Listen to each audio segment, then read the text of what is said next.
unthinkable today. One of the most famous cases of this is the so-called Moore's Law. Many of you have probably heard about Moore's Law, that every 18 months, 2 years, the power of computers doubles, and also the price actually falls. And this has been going on for about 40 years. What is very interesting is that last year, Gordon Moore said that he foresees this law, so-called law, to continue for at least 1 or 2 decades.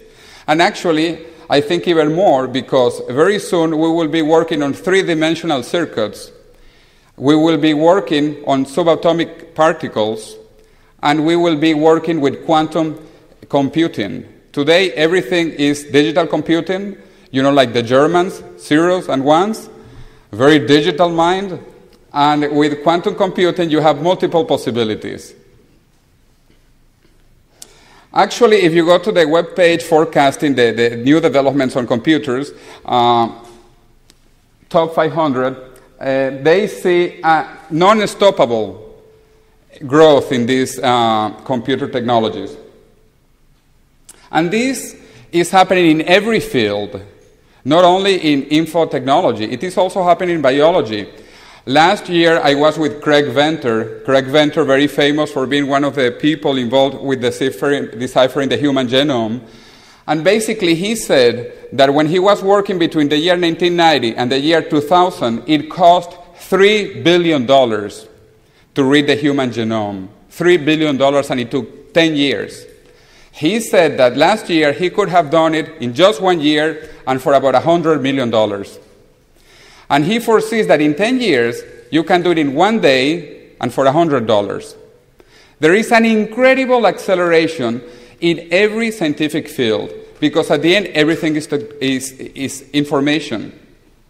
And that is what is sometimes called a singularity. Let's review quickly each one of these 4 technologies. Nanotechnology. I think all of you have heard about nanotechnology. It's in scientific notation, 10 to the minus 9, really small particles. We are talking about molecules and atoms. The webpage of the US government of nanotechnology, they forecast that by the year 2015, nanotechnology will be providing services and goods for the order of $15 trillion. $15 trillion. This is an incredible amount of what is happening in nanotechnology. Biotechnology, actually, it's also a growing field. 2 years ago, the Taiwanese developed this glowfish, very interesting fish that glow at night. Actually, they glow all the time. And I'm pretty sure some of the people I have seen in Finland would like to glow at night. So this could be a technology that some people would probably incorporate into themselves. If you are too tall or too short, too fat or too thin, if you are bald or too hairy, you will be able to solve many of these things. In fact, I don't know if you know which is the most successful pharmaceutical product ever. Viagra. Viagra has been a total success.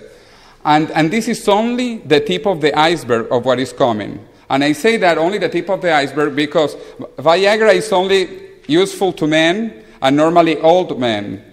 And it has been the most successful pharmaceutical product.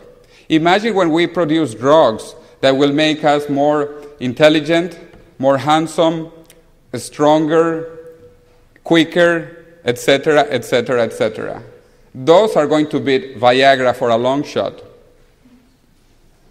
Another case of biotechnology is cloning. And most of us know or have seen about Dolly, who was born about 10 years ago, and who actually was an experiment that didn't turn out to be good because she died of arthritis. She had to be killed because she was poorly cloned. We did not know how to clone at the time very well. And so she died and she was killed, but now we know how to clone basically most different species. In fact, apparently we have cloned all of living animals except for one species, which is ours, humans. 2 months ago I was in Korea, in South Korea, and I met with some of the scientists working on cloning. And in fact, they were so desperate in South Korea to clone a human being because they know this is a matter of time. Someone will do it. It is just in 1 year, 2 years, 3 years. And this scientist, Dr. Huang, wanted to be the first. So unfortunately, he faked the results.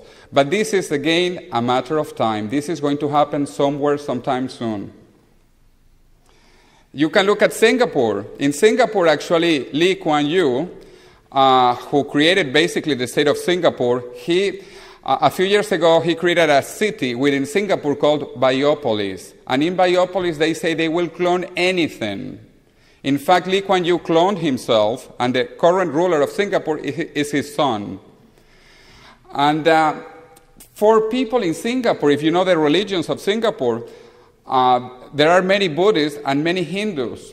And for Hindus and Buddhists who believe in rebirth and reincarnation, which is very similar to cloning, there is nothing better than, if you are going to be reincarnated, at least you can be reincarnated in yourself. It is better to know yourself than someone else. So this is really incredible, and Asians think differently.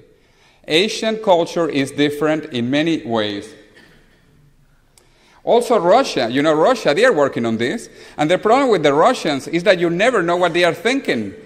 Because when they are happy, upset, or whatever, they always look the same, always. And I apologize to our 2 Russian friends here, but they always look the same, even when they laugh.